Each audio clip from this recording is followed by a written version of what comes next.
Dear students, income tax में हम salary head में कुछ क्वेश्चन कर रहे हैं। आज जो एक क्वेश्चन मैं कराने वाला हूँ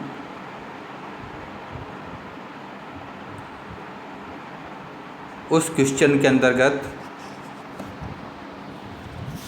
जो हमने इनकम टैक्स में डिफरेंट प्रोविजंस पढ़े हैं उनमें यदि एक से अधिक नियोक्ता से कोई वेतन मिलता है, रेंट फ्री एकोमोडेशन के संबंध में जो सुविधाएं मिली हैं उनसे संबंधित है। पहले मैं क्वेश्चन पढ़ रहा हूँ, ये मैंने व्हाट्सएप पर भेजा आपको, उसका सॉल्यूशन भी भेजा है। क्योंकि क्वेश्चन को एक बार यदि हम ढंग से पढ़ लेते हैं तो हमें बहुत कुछ कंसेप्ट क्लियर हो जाते हैं।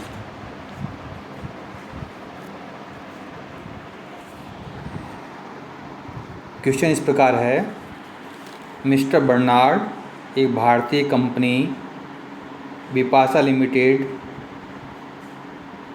जो एक निर्माण इकाई लंदन में स्थित है में गत 10 वर्षों से कार्यरत हैं।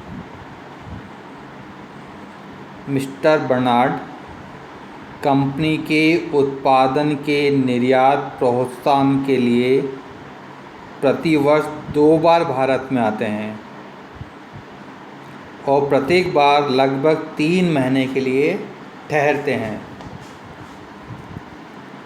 कर निर्धारण वर्ष 2020-21 के लिए निम्नलिखित विवरण से उनकी वेतन शीर्षक की कर योग्य आय की गणना कीजिए। विदेश में प्राप्त वेतन 6 माह के लिए 12,000 रुपये प्रति माह। भारत में प्राप्त वेतन 6 माह के लिए 12,000 रुपये प्रति माह। उन्हें विदेश में मुफ्त आवास सुविधा दी गई है जिसके लिए कंपनी 2,000 रुपये प्रति माह का किराया चुकाती है। लेकिन जब वे भारत में आते हैं तो कंपनी के अतिथि गृह में ही ठहरते हैं। इस दौरान उनको मुफ्त भोजन की सुविधा भी दी जाती है। इस सुविधा पर गत वर्ष कंपनी ने 24,000 रुपये व्यय किए। उन्हें लंदन में एक 2000 सीसी की कार की सुविधा दी गई है जिसका उपयोग कार्यालय के साथ साथ निजी कार्य में भी करते हैं। कार की मूल लागत 4 लाख रुपए है, लेकिन जब वे भारत में रहते हैं तो कार का उपयोग उनके परिवार के सदस्यों द्वारा केवल निजी कार्य के लिए किया जाता है। कार पर 3,200 रुपये मासिक व्यय होता है। उनका एक पुत्र भारत में अध्ययन कर रहा है जिसकी शिक्षा पर कंपनी प्रतिवर्ष 15,000 रुपये व्यय करती है। उनका दूसरा पुत्र लंदन में अध्ययनरत है, वहीं हॉस्टल में रहता है जिसके लिए मिस्टर बर्नार्ड 2,000 रुपये प्रति माह का शिक्षा एवं हॉस्टल व्यय के संबंध में संयुक्त भत्ता दिया जाता है। कंपनी ने उनके लाभ के लिए एक दुर्घटना बीमा पॉलिसी, एक जीवन बीमा पॉलिसी ले रखी है। गत वर्ष में 3,000 रुपये एवं 8,000 रुपये क्रमशः प्रीमियम चुकाया है। जीवन बीमा प्रीमियम का भुगतान नियोक्ता ने गत वर्ष 2020-21 में किया। कंपनी ने उनको अपने कार्यों में मितव्ययिता लाने पर 20,000 रुपये की राशि का प्रेरणात्मक पुरस्कार भी दिया। अब इस क्वेश्चन के बारे में देखा होगा, इसमें मिस्टर बर्नार्ड आधे समय भारत में रहते हैं, आधे समय भारत के बाहर रहते हैं।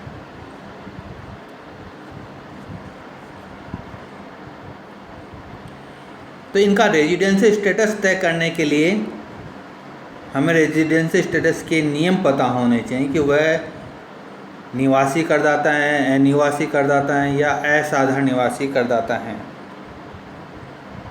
चूँकि मिस्टर बर्नार्ड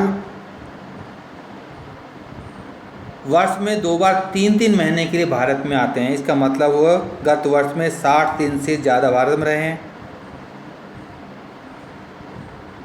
और तुरंत 4 वर्ष पहले तक 365 दिन वो भारत में रहे हैं। ये शर्त पूरी होती है। इसका मतलब कर निर्धारण वर्ष 2020-21 के लिए यह रेजिडेंशियल स्टेटस के अनुसार रेजिडेंट असेसी माने जाएंगे।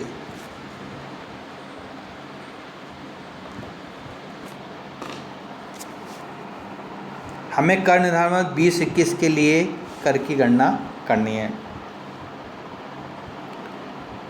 तो सबसे पहले इनकी बेसिक सैलरी देखिएगा जो भारत में मिलती है और भारत के बाहर मिलती है। तो सबसे पहले हेडिंग लिखिएगा computation of income from salary of mister Bernard resident assessee for the assessment year 2020-21।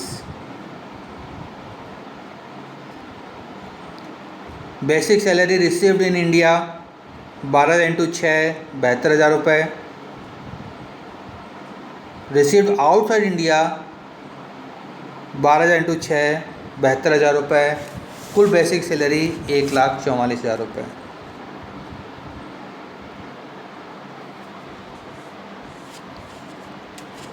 उनका बच्चा जो एक हॉस्टल में रहता है लंदन में, वह 2,000 प्रति माह शिक्षा एवं हॉस्टल व्यय के संबंध में उनको अलाउंस मिला है। तो अलाउंस ये टैक्सेबल होगा 24,000 रुपये, लेकिन इसमें से कुछ छूट मिलेगी उनको। 400 रुपये प्रति माह के हिसाब से 100 + 300 400 रुपये। इसको 12 से मल्टीप्लाई कर दीजिएगा तो 4,800 रुपये। 24,000 में 4,800 घटा दीजिएगा 19,200 रुपये। ये एजुकेशन और हॉस्टल अलाउंस जो मिला लंदन के में उसका टैक्सेबल अमाउंट होगा। 24,000 - 4,800 19,200 रुपये। अब देखिए इनको मोटर कार की फैसिलिटी का मूल्यांकन हम कैसे करेंगे। इनको मोटर कार मिली है 6 महीने, चूँकि भारत में रहते हो 6 महीने लंदन में रहते हैं। लंदन में रहते तो ऑफिशियल यूज़ के लिए इसका उपयोग होता है। भारत में रहते हैं तो उनके बच्चे इनका उपयोग करते हैं, पर्सनल यूज़ माना जाएगा। 2000 सीसी की कार है इनकी, यानी 1600 सीसी से ऊपर की है। तो 2,400 को 6 महीने से के हिसाब से गुणा कर दीजिए, इनको 14,400 रुपये आएंगे। और जो पर्सनल यूज़ लेते हैं 3,200 को 600 से गुणा कर दीजिएगा। यहाँ पर्सनल यूज़ के लिए जब कार काम आ रही है तो 3,200 को 6 से गुणा कर दीजिएगा 19,200 रुपये। इसमें डेप्रिसिएशन कार का निकालेगा 4 लाख की कीमत है, 10% डेप्रिसिएशन चार्ज करेंगे 40,000 रुपये। चूँकि केवल 6 महीने पर्सनल यूज में आ रही है इसलिए 20,000 रुपये ये डेप्रिसिएशन में जोड़े जाएंगे। तो कुल जो कार की फैसिलिटी है इसमें 14,400 लंदन वाले जो ऑफिशियल यूज़ काम लेते हैं, भारत में आने पर पर्सनल यूज़ के लिए 19,200 + 20,000 39,200, टोटल 53,600 रुपये ये कार फैसिलिटी के लिए वह टैक्सेबल होंगे।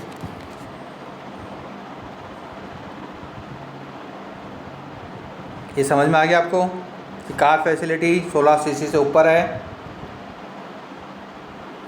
पर्सनल यूज़ के लिए भी काम आ रही है, ऑफिशियल यूज़ के लिए भी काम आ रही है। तो दोनों का वैल्यूएशन निकाल कर हमने 53,600 रुपये।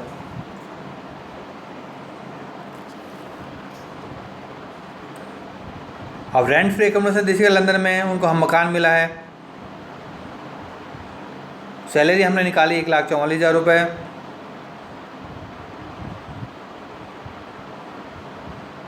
इनको जो अलाउंस मिला वो टैक्स है वो भी जोड़ दीजिएगा, 19,200 रुपये, कुल 1,63,200 रुपये ये इनकी सैलरी होगी।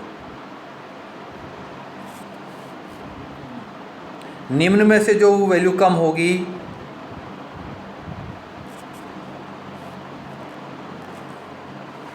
वो टैक्सेबल होगी। तो 1,63,200 का 15% निकाल लीजिएगा, 15% ऑफ सैलरी 24,480 रुपये।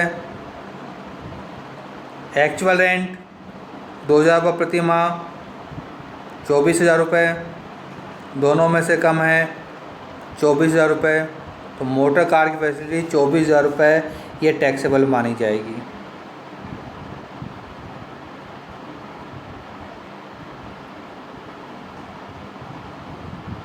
जो बच्चा उनका भारत में पढ़ रहा है इसकी शिक्षा पर किया गया व्यय ये पूर्णतया टैक्सेबल है, क्योंकि संस्था एम्प्लॉयर के द्वारा संचालित नहीं हो रही है। तो 24,000 रुपये ये एजुकेशन फैसिलिटी ये एजुकेशन फैसिलिटी के नाम पर 15,000 रुपये जो भारत में बच्चा पढ़ रहा है उनका, उस पर 15,000 रुपये कंपनी प्रतिवर्ष व्यय करती है। तो ये पूर्णतया टैक्सेबल है। 15,000 रुपये इस बच्चे जो भारत में पढ़ रहा बच्चा इसकी शिक्षा पर व्यय या उनकी सैलरी का टैक्सेबल पार्ट होगा। तो ये 15,000 रुपये भी जोड़ दीजिएगा। भारत में रहने पर उनको गेस्ट हाउस का उपयोग करते हैं वो, और लंच की सुविधा पर 24,000 रुपये व्यय किए गए हैं। तो 24,000 रुपये ये पूर्णतया टैक्सेबल है। तो 24,000 रुपये ये राशि भी जोड़ दीजिएगा। Lunch facility provided in India, जो इनकी इंश्योरेंस प्रीमियम पेड कर रहे हैं एक्सीडेंटल इंश्योरेंस का वो टैक्स फ्री है।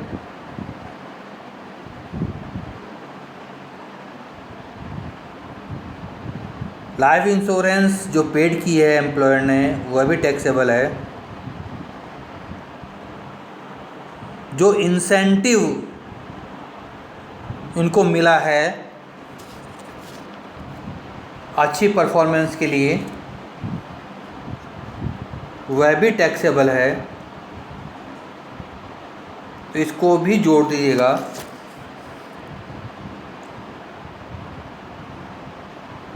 अब इन सब का टोटल करेंगे हम। Basic salary, education allowances, motor car, lunch facility, educational facility, incentive award, life insurance paid by employer, rent free accommodation, इन सब का आप ये टोटल करेंगे तो ये टोटल आएगा 3,07,800 रुपये। 1,44,000 बेसिक सैलरी, 19,200 रुपये एजुकेशन अलाउंस लंदन वाले बच्चे के लिए, कार फैसिलिटी 53,600 रुपये, लंच फैसिलिटी की 24,000 रुपये। जो बच्चा बाहर में पढ़ता है उसकी शिक्षा पर वे 15,000 रुपये, इंसेंटिव 20,000 रुपये, LIC 8,000 रुपये, और जो रेंट फ्री एकोमोडेशन हमने चार्ज की 24,000 रुपये। इन सब का टोटल 3,07,800 रुपये ये ग्रॉस सैलरी कहलाएगी। इसमें स्टैंडर्ड डिडक्शन 50,000 रुपये कम कर दीजिएगा तो 2,57,800 रुपये, 2,57,800 रुपये ये आपका आंसर होगा टैक्सेबल सैलरी। मैं आपको अभी एक असाइनमेंट भी भेजने वाला हूँ, वो भी आप देखिएगा, और कोई इस क्वेश्चन में कोई प्रॉब्लम हो तो आप मुझसे पूछिएगा। Thank you.